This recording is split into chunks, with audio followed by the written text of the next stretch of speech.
Hi, this is John Mulligan. I'm reporting from Search Engine Strategies New York 2009, and I'm here with Abe Mezrich from Did It. How are you doing today, Abe? Hi, John. Doing great. So you wanted to talk a bit about social media and, more specifically, social media hype.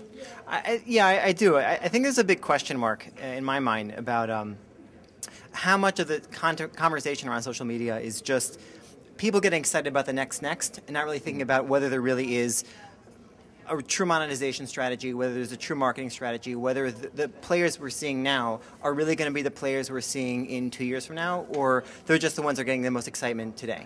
Mm-hmm. A great example from 2 years ago, I think, is Second Life. Everybody was very excited about Second Life. Everybody had to, I think for crying out loud, there was a CSI episode all about Second Life. Where is Second Life today? Nobody's in Second Life. Because it was the hyped part of the internet real estate, the internet marketplace, but nobody really thought about. Everybody was so excited about the hype. Nobody really thought about what the true marketing potential was.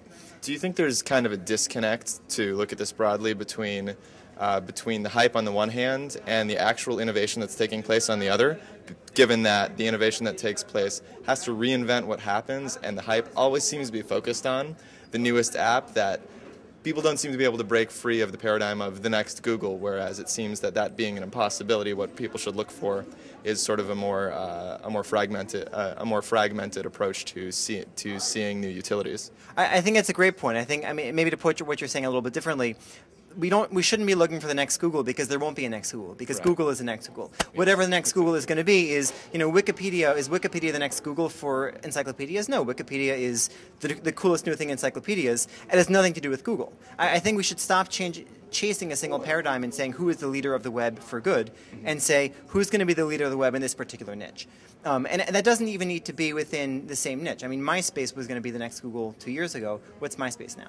And I think what we should be thinking about is more, what are the paradigms, what are the 5 or 6 key paradigms we're going to be dealing with over the next 10 years? We're going to be dealing with social media in some form over the next 10 years. Will it be MySpace? Will it be Facebook? Will it be, a reemergence of Friendster? Who knows what it's going to be? But we're going to be dealing with certain key paradigms. We're not going to be necessarily dealing with one specific company, or one specific company, like you're saying, like Google, that we have to take over. Now, I'll actually come at it from the other perspective and play devil's advocate to my devil's advocate.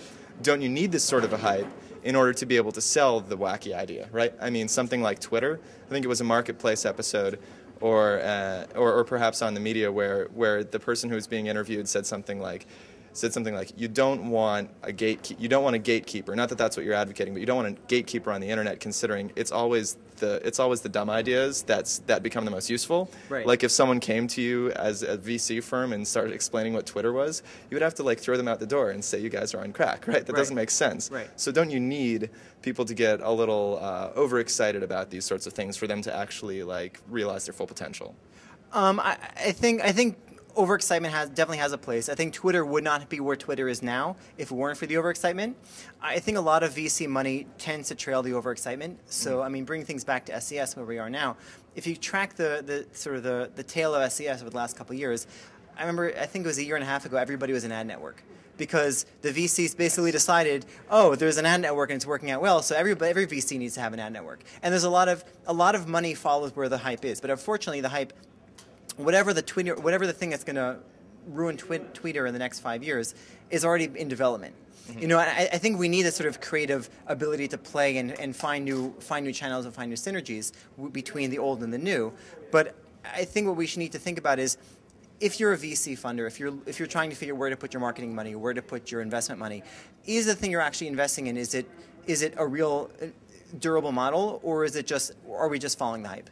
And what you're basically pushing forward in terms of the coverage of the new media is a more critical approach to looking at what actually has life in it, and a detailed due diligence approach to what the hell does this thing actually do? Right. What the hell does the thing actually do? Right. And also, is it really as big as we think it is? Is this particular brand as big as we think it is? If somebody covering MySpace in 2005, or when did it start? Was it 2005, 2000, whatever MySpace began. If somebody covering MySpace, when it was just getting hot, said, maybe something else is going to come up and take over MySpace and be the bigger MySpace, everybody would look at you like you're crazy, because MySpace was the thing that was going to break Google. Mm-hmm. So Again, I think we should think about things in terms of paradigms and things in terms of where the general trend is going. We shouldn't necessarily get caught up with the idea that this particular thing that we're standing on the precipice of right now is happening now. I think there's a lot of breathlessness, specifically in the internet advertising world, that basically says we are on the cusp of the future. And the future is now, so we have to invest in the future now because now we don't want to miss the boat of now. Right. You know, and in reality, now, the future won't happen until the future. We don't know what's going to happen until it happens. So I think, I mean, that sounds like a little bit of mumbo jumbo, but I guess what I mean is really think about where the actual marketing potential lies. Where's the actual business potential lie, instead of what the newspapers are saying or the news media are saying. This is the most exciting thing because the last news story just covered it. Well, you heard it here first. Web 3.0 just popped. Thank you, Abe. Thanks a lot. And we look forward to hearing from you in the future.